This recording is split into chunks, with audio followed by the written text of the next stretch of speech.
y'all, what's up guys? It's your girl Greta, back at it again with another video. I feel like the Lord has been telling me to prophesy this today because I've gotten so many confirmations either in the Bible or just things that have been coming up randomly that have been like talking to me about like prophesying this specific message to someone out there, including myself, but someone specific out there who's going to watch this and know automatically that this message is for them. So if this message is for you, you know, click the copy link, share button, also type amen in the comments. Let me know if this word is for you, because I would love to know if this is impacting someone out there when I say this.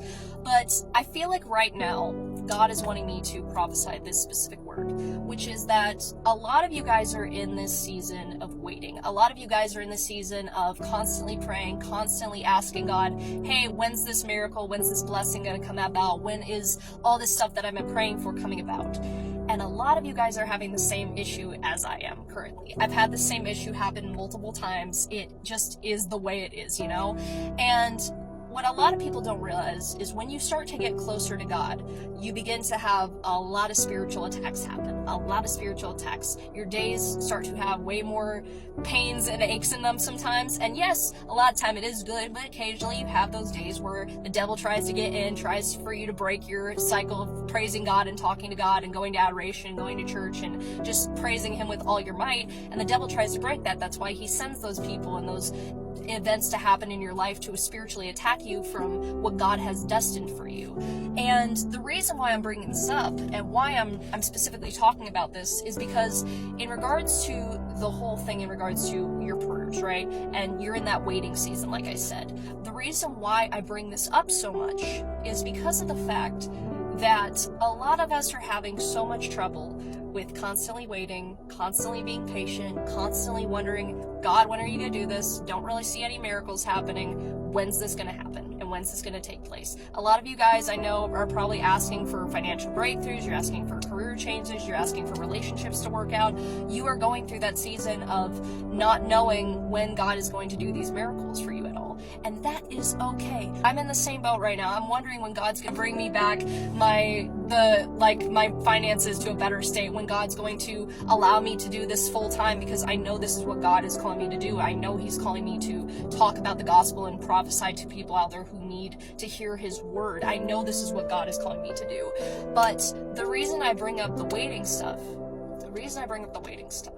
is because what I've learned and what I want you guys to know that is helpful for you guys to know out there is if you are in that season of waiting and you're praying and you're praying and you're praying and you're not really seeing anything changing about a situation, number one, I'm going to tell you three things total that you need to do immediately, okay?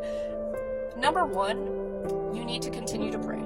You do not need to stop. No matter whether or not you see that breakthrough, you cannot stop, because the moment that you stop, God is going to send you back 10 steps, because you're going back to that state of mind that, oh, I'm not good enough. I'm not worthy enough for this. I'm not able to do these things because I don't have the skill level. God will take care of that first off. So keep praying for what you are wanting in your life that you currently need right now to happen.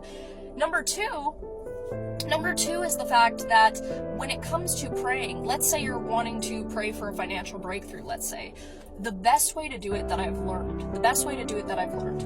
is by having it where you pray for that specific thing. You pray that God will make your financial breakthrough come about so quickly, and you pray to, if you're Catholic especially, or if you guys don't know about the saints really a lot, the main two saints that are in regards to like finances are Saint Expedite, which makes impossible miracles come about very swiftly, and also Saint Cyprian, which is the patron saint of financial breakthroughs or financial miracles and stuff like that. And you want to pray to those two saints and ask them to intercede into your life, that they can relay the message to God, and that they can pray for you to relay the message to God, so that those open doors can come about, you know?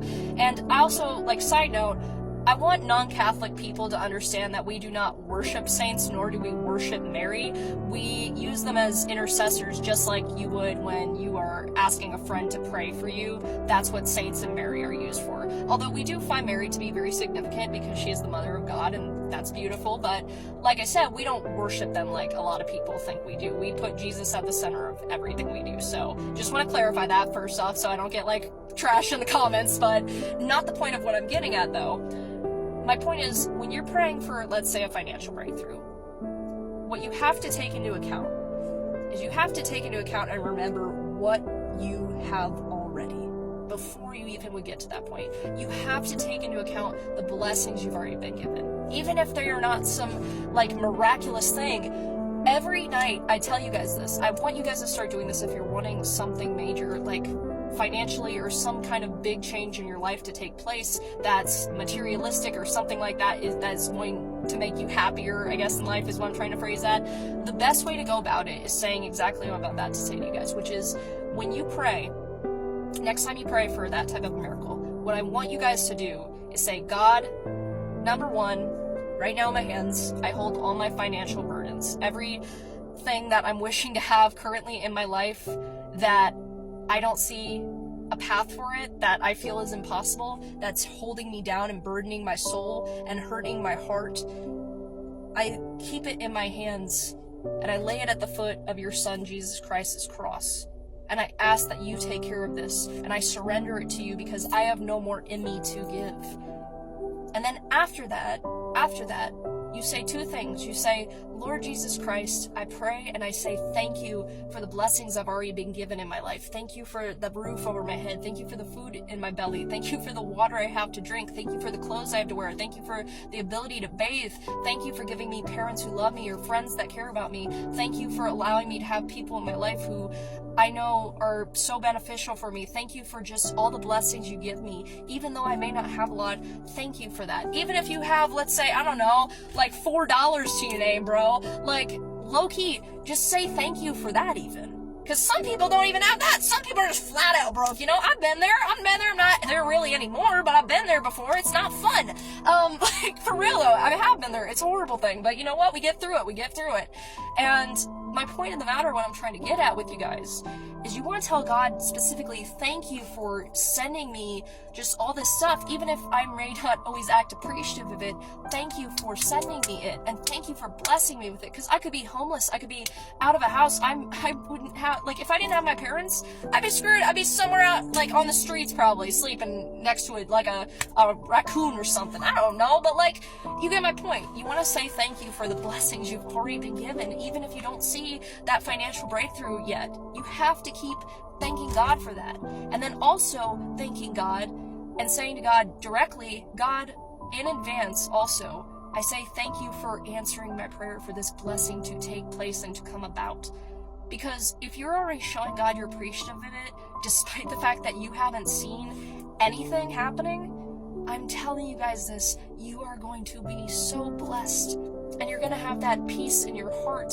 And also, if you guys are wondering how to ask God for peace, you have to say, Lord, I surrender my worries, my burdens, my insecurities, my anxieties, and I hand them over to you to take care of. And I ask that you give me pardon and peace in my heart to deal with this situation. You help me be patient, and you help me have discernment and give me the wisdom and guidance to know what I need to do, and lead me and guide me to a path of righteousness and hope. That's what you need to do. That's exactly what you need to do. That's exactly what you need to do. And then, finally, the last thing that I want to tell you guys is quite simple. You have to have faith. You have to have faith. I know there are days where you feel like you're seeing nothing. I know there's days where you feel like God's just not there. I understand that. I understand that 100%. But you have to take into account that God works in mysterious ways, and a lot of people don't know and understand what that means. But when I say God works in mysterious ways, it's talking about what are the little things that God's showing you? What are the little things that God's showing you throughout your day that are helping you to determine whether or not this breakthrough is meant for you or not? Because God doesn't answer all your prayers. If God thinks that a certain thing that you're wishing for is like the right thing for you, God is going to let that happen. But if He doesn't think a certain thing is right for you, He's going to take it away completely. He's going to take it away completely. I'm telling you that right now. But you have to have faith in God that God's going to do it. Number one, you have to believe, you have to open your heart to the idea that it's going to happen. No matter if you see it or not, you have to open your heart to it. And once you allow your heart to be opened, once you allow that to happen, God is going to provide it for you. It may take time, but eventually God is going to provide it for you, whether you see it or not. So just trust me, keep having faith, keep talking to God. I'm also going to do a part 2 because this is about to cut off.